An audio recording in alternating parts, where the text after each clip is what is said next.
Hello दोस्तों, कैसे हैं आप सब। मैं उम्मीद करता हूं आप सब बहुत ही अच्छे होंगे। दोस्तों, एक बार फिर से स्वागत है आप सभी का आपके अपने YouTube channel the study zone में।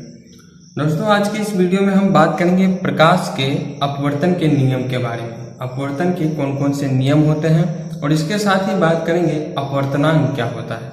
तो बिना देर किए आज की इस वीडियो को शुरू करते हैं। और वीडियो शुरू करने से पहले मेरा आपसे रिक्वेस्ट है कि अगर आपने अभी तक चैनल को सब्सक्राइब नहीं किया है तो प्लीज चैनल को सब्सक्राइब कर लें और घंटी वाली बटन दबा दें और वीडियो को पूरा देखने की कोशिश करें। तो चलिए आज की इस वीडियो को शुरू करते हैं।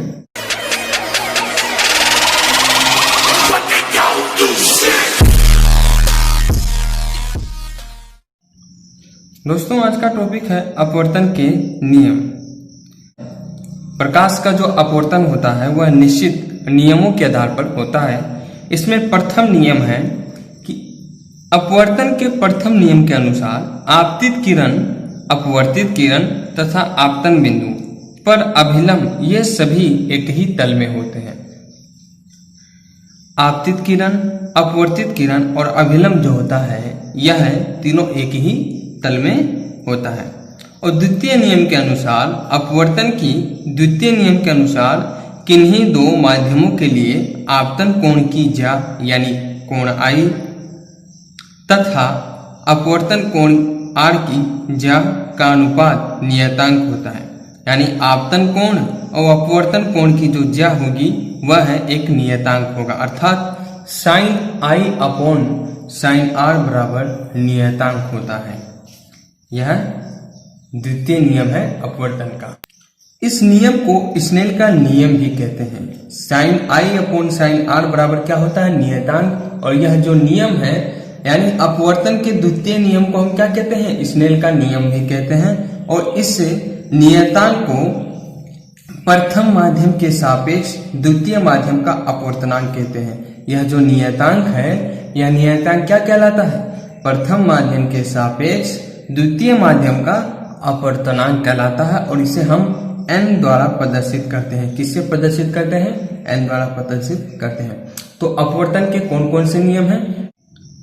तो अपवर्तन का प्रथम नियम क्या है कि आपतित किरण, अपवर्तित किरण तथा आपतन बिंदु पर अभिलंब यानी आपतित किरण, अपवर्तित किरण और अभिलंब तीनों एक ही तल में होते हैं। क्या होते हैं, तीनों एक ही तल में होते हैं। और द्वितीय नियम जिसे हम स्नेल का नियम भी कहते हैं, इस नियम के अनुसार किन्हीं दो माध्यमों के लिए आपतन कोण की ज्या तथा अपवर्तन कोण की ज्या का अनुपात जो होता है वह एक नियतांक होता है, अर्थात sine i upon sine r बराबर एक नियतांक होता है। और इस नियतांक को हम पहले माध्यम के सापेक्ष दूसरे माध्यम का अपवर्तनांक कहते हैं। तो उम्मीद करता हूं आपको अपवर्तन के नियम अच्छी तरह से समझ में आ गए होंगे। अब बात करते हैं अपवर्तनांक क्या होता है। जब प्रकाश की किरण गमन करती हुई एक पारदर्शी माध्यम से दूसरे माध्यम में प्रवेश करती है तो यह दूसरे माध्यम में अपनी दिशा परिवर्तित कर लेती है। हमने प्रकाश के अपवर्तन के बारे में पढ़ा है कि प्रकाश का अपवर्तन क्या होता है। जैसे यह कोई एक आयताकार कांच है और यहाँ पे क्या है, वायु, जो ये क्या है, विरल माध्यम है। ठीक है, हमने पिछले वीडियो में यही पढ़ा था कि आयताकार कांच से अपवर्तन किस प्रकार होता है। तो यह वायु विरल माध्यम है और यह मान लेते हैं कांच है, आयताकार कांच, तो यह क्या है, सघन माध्यम। ठीक है, यह सघन माध्यम है। तो जब प्रकाश की किरण गमन करती हुई एक पारदर्शी माध्यम से दूसरे पारदर्शी माध्यम में प्रवेश करती है, यानी जब प्रकाश किरण वायु से, ठीक है, जब प्रकाश किरण वायु से कांच के अंदर प्रवेश करती है, कांच क्या है, एक सघन माध्यम, इसमें जब प्रवेश करती है तो यह दूसरे माध्यम में अपनी दिशा परिवर्तित कर लेती है। यानी कांच के अंदर इसकी दिशा क्या हो जाती है, परिवर्तित हो जाती है। यह अपनी दिशा से क्या हो जाती है, विचलित हो जाती है। और यही घटना जो है प्रकाश का अपवर्तन कहलाता है। ठीक है, तो यह सीधे जाने के बजाय, इस प्रकाश किरण को सीधे जाने के बजाय यह अभिलंब की ओर इस तरह मुड़ जाती है। ठीक है, क्या हो जाती है, इस तरह मुड़ जाती है।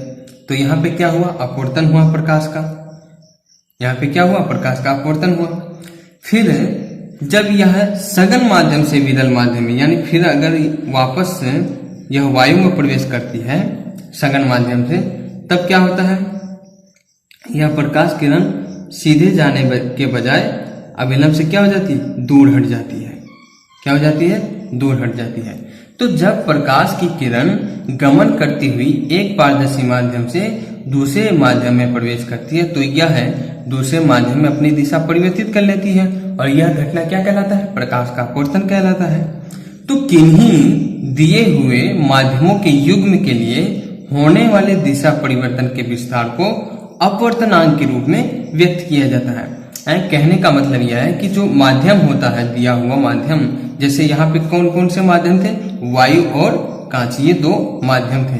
तो इन माध्यम के युग्म में, ये जो माध्यम का युग्म है, इनमें होने वाले दिशा परिवर्तन यानी प्रकाश की किरण का जो दिशा परिवर्तन होता है उसके विस्तार को अपवर्तनांक के रूप में व्यक्त किया जाता है। आगे इस बात समझ में। तो किन्हीं दो माध्यमों के लिए प्रथम माध्यम के सापेक्ष द्वितीय माध्यम का अपवर्तनांक जो होता है उन माध्यमों में प्रकाश की चालों के अनुपात के बराबर होता है। यानी पहले माध्यम में प्रकाश की चाल क्या है और दूसरे माध्यम में प्रकाश की चाल क्या है। जब हम प्रकाश की चाल का अनुपात निकालेंगे तो हमें क्या मिल जाएगा, अपवर्तनांक मिल जाएगा।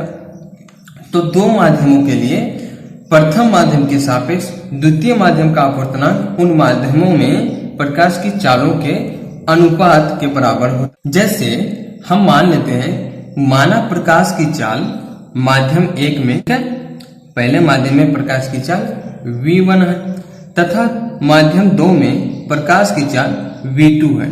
ठीक है, तो माध्यम 1 के सापेक्ष माध्यम 2 का अपवर्तनांक क्या होगा। अभी अभी हमने पढ़ा कि प्रथम माध्यम के सापेक्ष द्वितीय माध्यम का अपवर्तनांक क्या होता है, उन माध्यमों में प्रकाश की चालों के अनुपात के बराबर होता है। तो पहले माध्यम में प्रकाश की चाल v1 है, द्वितीय माध्यम में प्रकाश की चाल v2 है। तो माध्यम 1 के सापेक्ष माध्यम 2 का अपवर्तनांक होगा n21 बराबर माध्यम 1 में प्रकाश की चाल बटे माध्यम 2 में प्रकाश की चाल, यानी v1 अपॉन v2। यही हमने पढ़ा है अभी, v1 अपॉन v2। तो इन दोनों का जब आप अनुपात निकालेंगे तो आपको माध्यम 2 का अपवर्तनांक मिल जाएगा। इसी प्रकार माध्यम 1 का माध्यम 2 के सापेक्ष अपवर्तनांक क्या होगा। यहाँ पे हम माध्यम 1 का अपवर्तनांक निकाल रहे हैं। तो माध्यम 1 का अपवर्तनांक क्या होगा, माध्यम 2 के सापेक्ष माध्यम 2 में प्रकाश की चाल बटे माध्यम 1 में प्रकाश की चाल, यानी v2 अपॉन v1। तो इस प्रकार हम माध्यम 1 का भी अपवर्तनांक निकाल सकते हैं। यदि प्रथम माध्यम निर्वात या वायु है, अब यहाँ पे कंडीशन भी अप्लाई होती है। मान लीजिए प्रथम माध्यम जो है वो निर्वात या कहने का अर्थ है वायु है, तब द्वितीय माध्यम का अपवर्तनांक निर्वात के सापेक्ष माना जाता है। तो द्वितीय माध्यम का जो अपवर्तनांक होगा वो निर्वात के सापेक्ष माना जाएगा और यह माध्यम का निरपेक्ष अपवर्तनांक कहलाता है। तो यह क्या कहलाता है, माध्यम का निरपेक्ष अपवर्तनांक कहलाता है। जैसे वायु के सापेक्ष कांच का अपवर्तनांक क्या होगा, ANG वायु में प्रकाश की चाल यानी C बटे कांच में प्रकाश की चाल। हमने अभी अभी पढ़ा कि अपवर्तनांक क्या होता है, पहले माध्यम में प्रकाश की चाल बटे द्वितीय माध्यम में प्रकाश की चाल, माध्यम 1 में प्रकाश की चाल बटे माध्यम 2 में प्रकाश की चाल। इन दोनों का अनुपात क्या होता है, अपवर्तनांक होता है। तो अगर आपको वायु के सापेक्ष कांच का अपवर्तनांक निकालना है तो आप कैसे करेंगे, वायु में प्रकाश की चाल यानी C हो गई, कांच में प्रकाश की चाल यानी क्या होगी, VG होगी। तो C बटे VG यही होगा ना। और इसका अनुपात जब आप निकालेंगे तो वो आपको क्या मिल जाएगा, वायु के सापेक्ष कांच का अपवर्तनांक मिल जाएगा। इसी प्रकार अगर आपको वायु के सापेक्ष जल का अपवर्तनांक निकालना तो आप क्या करेंगे, AN वाटर। ठीक है, यानी इसमें एयर वायु के सापेक्ष आपको जल का अपवर्तनांक निकालना है। तो वायु में प्रकाश की चाल C हो गई और जल में प्रकाश की चाल क्या होगी, VW। तो C बटे VW।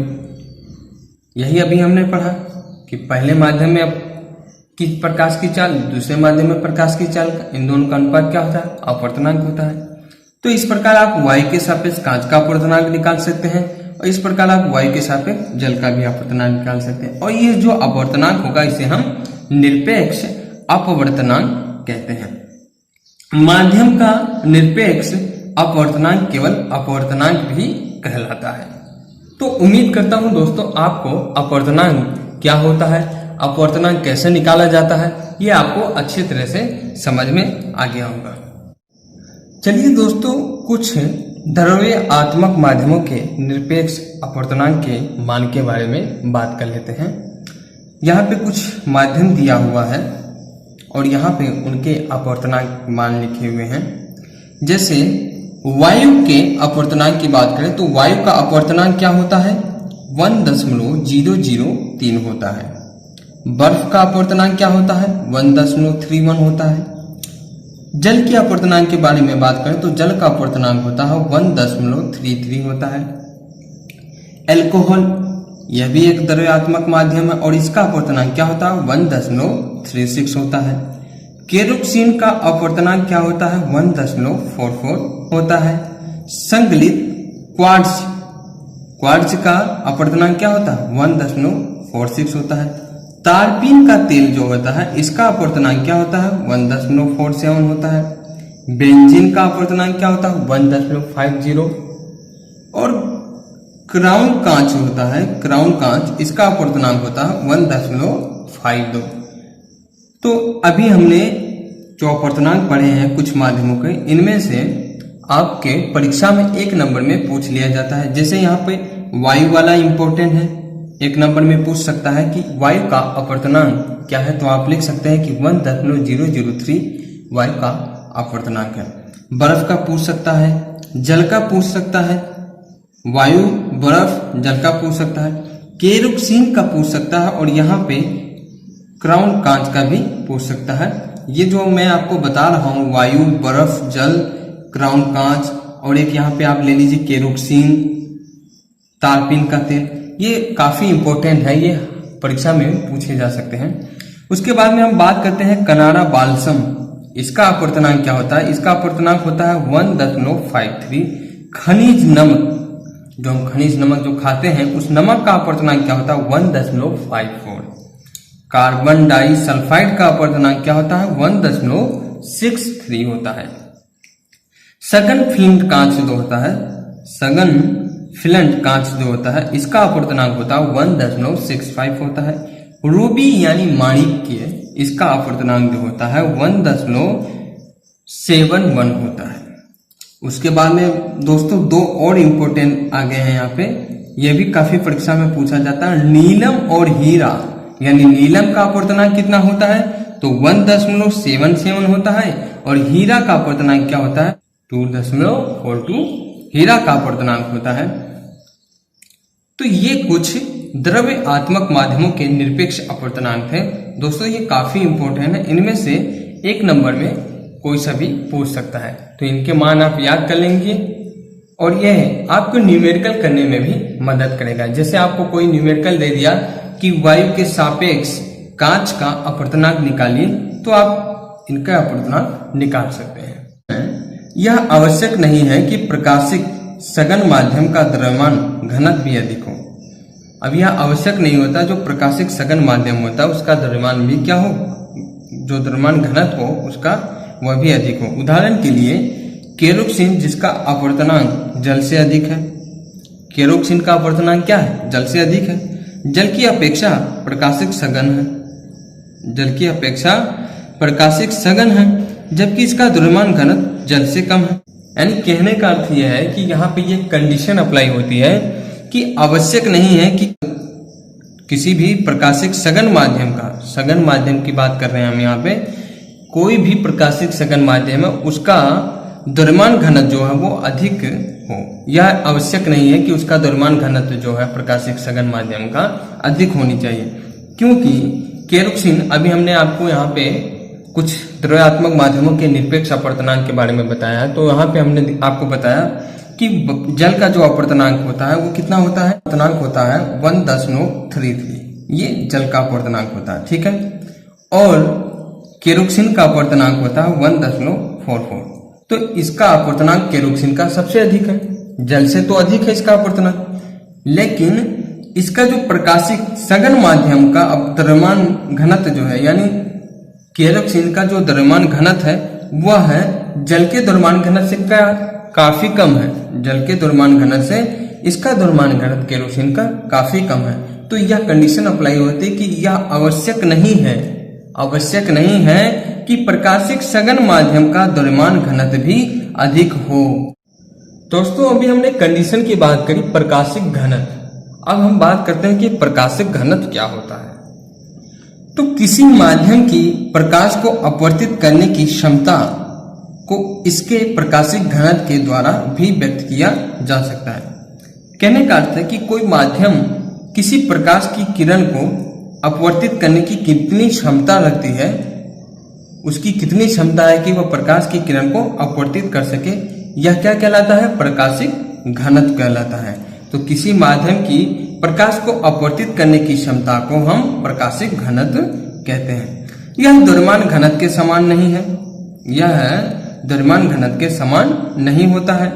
हम विरल माध्यम और सघन माध्यम की बात करें, अभी हमने इस चैप्टर में पढ़ा है विरल माध्यम और सघन माध्यम। तो वास्तव में विरल माध्यम सघन माध्यम क्या है? विरल माध्यम प्रकाशिक विरल माध्यम है और सघन माध्यम क्या है? प्रकाशिक सघन माध्यम है। तो दो माध्यमों की तुलना करते समय, जब दो माध्यम की हम आपस में तुलना करते हैं, अधिक अपवर्तनांक वाला माध्यम दूसरे की अपेक्षा प्रकाशिक सघन होता है।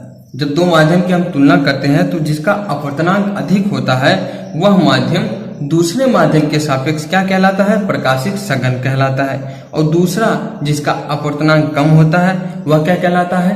वह है प्रकाशिक विरल माध्यम कहलाता है। तो वास्तव में विरल माध्यम और सघन माध्यम क्या है? प्रकाशिक विरल माध्यम है और प्रकाशिक सघन माध्यम है। विरल माध्यम में प्रकाश की चाल सघन माध्यम की अपेक्षा अधिक होती है। विरल माध्यम में प्रकाश की जो चाल होती है वो सघन माध्यम की अपेक्षा अधिक होती है। अतः विरल माध्यम से सघन माध्यम में गमन करने वाली प्रकाश की किरण धीमी हो जाती है, जब विरल माध्यम से प्रकाश की किरणें तेजी से आती है और जैसे ही वह सघन माध्यम में प्रवेश करती है तो उसकी चाल क्या हो जाती है? धीमी हो जाती है तथा अभिलंब की ओर झुक जाती है। चाल धीमी होने के कारण वह क्या हो जाती है? अभिलंब की ओर झुक जाती है। और जब यह सघन माध्यम से, यानी जब प्रकाश की किरण किसी सघन माध्यम से किसी विरल माध्यम में गमन करती है तो पहले उसकी चाल धीमी होती है सघन माध्यम में, और जैसे ही वह विरल माध्यम में प्रवेश करती है तो उसकी चाल क्या हो जाती है? बढ़ जाती है और वह अभिलंब से दूर हट जाती। तो प्रकाशिक विरल माध्यम और प्रकाशिक सघन माध्यम, इन दोनों का अर्थ यही है कि कौन सा माध्यम प्रकाश की किरणों को कितना अपवर्तित करने की क्षमता रखता है, उसी को हम क्या कहते हैं? प्रकाशिक घनत्व कहते हैं। तो दोस्तों उम्मीद करता हूं कि आपको प्रकाशिक घनत्व अच्छे से समझ में आया होगा। तो दोस्तों इस वीडियो में यहीं तक, मिलते हैं नेक्स्ट वीडियो में नेक्स्ट टॉपिक के साथ। मैं उम्मीद करता हूं कि आपको ये वीडियो पसंद आया होगा। अगर आपको वीडियो पसंद आया है तो वीडियो को लाइक करें, ज्यादा से ज्यादा अपने दोस्तों को शेयर करें, और अगर अभी तक आपने चैनल को सब्सक्राइब नहीं किया है तो प्लीज आप चैनल को सब्सक्राइब करें, घंटी वाली बटन दबाएं तथा ऑल पर क्लिक कर दें। ऑल पर क्लिक करना मत भूलिएगा, क्योंकि जब आप ऑल पर क्लिक कर देंगे तो हम जैसे ही कोई नया वीडियो अपलोड करेंगे तो उसकी सूचना आपको तुरंत मिल जाएगी। इसके साथ ही दोस्तों अगर आपने अभी तक हमारे Facebook page the study zone को फॉलो नहीं किया है तो आप फेसबुक पे जाएं, वहां से हमारे Facebook page the study zone को फॉलो करें, वहां पे भी आपको वीडियो मिल जाएंगे। आप वीडियो को देखें, वीडियो को लाइक करें और ज्यादा से ज्यादा अपने दोस्तों को शेयर करें। और अगर आपको हर वीडियो लेक्चर के नोट्स चाहिए तो आप हमसे टेलीग्राम पे जुड़ सकते हैं। तो आज की इस वीडियो में बस इतना ही, मिलते हैं अगले वीडियो में। तब तक के लिए आप अपना ख्याल रखिए, आपका दिन शुभ हो। Thanks for watching, thank you very much.